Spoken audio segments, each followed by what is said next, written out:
First, I would like to say that one, it's nice meeting everyone here, and of course,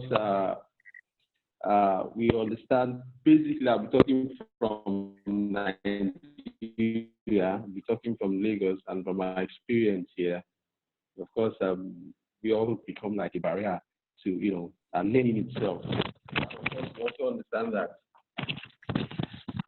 Sorry. These are some of the things we face here in this country. Okay, so basically, we also know that the world itself can't encourage learning. We know there's the real world and there's the classroom. So basically, today, I think what I would like us to focus on is how do we take away these walls? How do we stop these walls from not? Or how do we make sure that these walls doesn't stop the student from learning? How do we make sure that these walls doesn't limit learning? And how do we bring the real world into the classroom? It's a major, in fact, I think it's a major thing that is affecting a whole lot of learning, where we limit learning to the classroom, where we forget that after the classroom, there is the real world. After the classroom, these students will go out there, and of course, some of the things you're actually teaching them doesn't really apply in the real world. So these are some of the things that I'd like us to focus on to see how we could bring the real world into the classroom. What are those tools that we can actually use to support the students to make sure that they are not just being taught in the classroom, but also being exposed to what will happen when they leave the classroom. Okay, I think I'll hold it there for now. I'll talk about my experience then, just what I'm, sorry, Cal, I'll just jump in first, that's okay.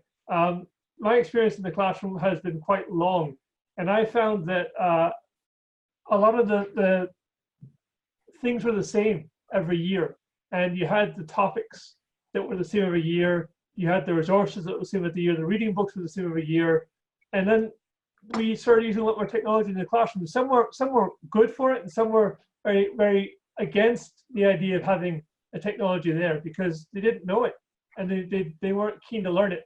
I was always one to like things that are new and like things that are inviting change into the classroom. So I jumped on Skype, and we had some Skype calls across in Canada, in the States, in Denmark, in Ireland, and England, even in Scotland, as small a country as it was beyond the classroom walls.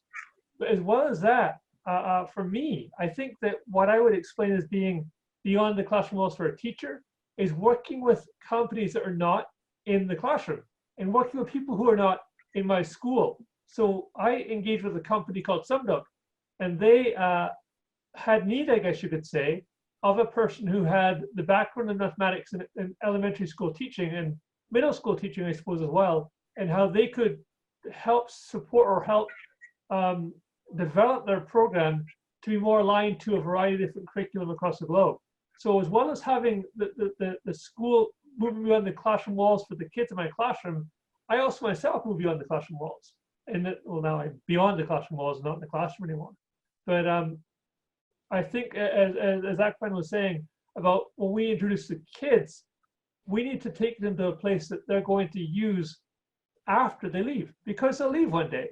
And it's important that they're not getting all this knowledge and information in their heads that they won't be able to apply later on in life. It's really a vital thing. Right. Someone else, on you go. I guess I will jump in and I'll go back. I mean, Michael, you said that you've been in the classroom a long time. I likely been in a little bit longer than you. Mine goes back to 1994 when I really just started teaching. I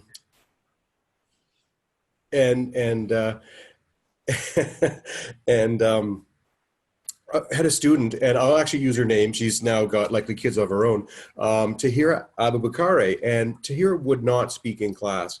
But at that time, we were just starting to use instant messaging, and it was a residential school, and she would message me her questions continually.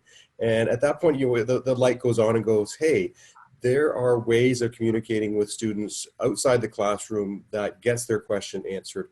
And that sort of exploded, and we sort of moved the concept of extra help and just-in-time learning outside the classroom space. So when the student wants to ask the question, we need to have a space and a time in which they can do that.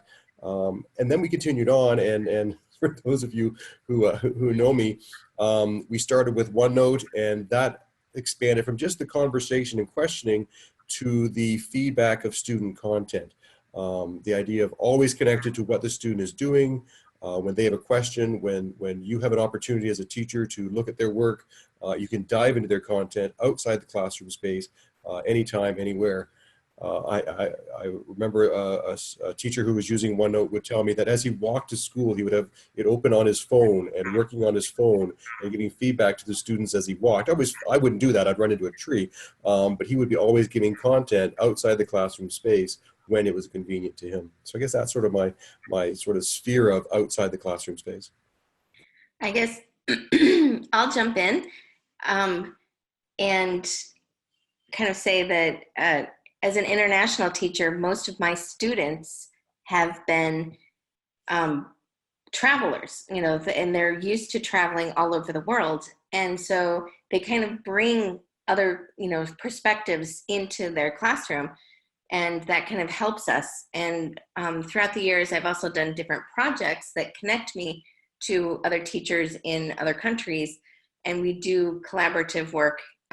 There is a great project I've been in the last 3 years with about 10 teachers from 10 different countries, and we've all written books based on our country and the holidays that they do and different things that are specific to us, and then we share them with each other. So the students are learning about different things as they're working on their reading and writing skills and doing all that. So I think that connecting to outside of your own country and the things that is a big help.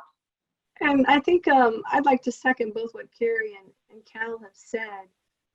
There's so many ways to connect and inspire students, and that's what I think sometimes going beyond the classroom walls mean, giving them that inspiration, that to be curious, to pursue their passions. And I've loved listening throughout the day because a lot of the talk, no matter what the actual session was, focused on, ways to have relationships with students in the sense of, connecting with them as well as connecting them with what they're learning. And, a textbook can have great information, but when we take them to experiences, whether we're still sitting in the classroom, but we connect them with the experiences that go beyond that textbook, you no longer have to explain why something needs to be learned or why it's important. They figure that out on their own. And, I think one of the big things is where we bring our passions in and we give them those experiences, whether it's through NASA.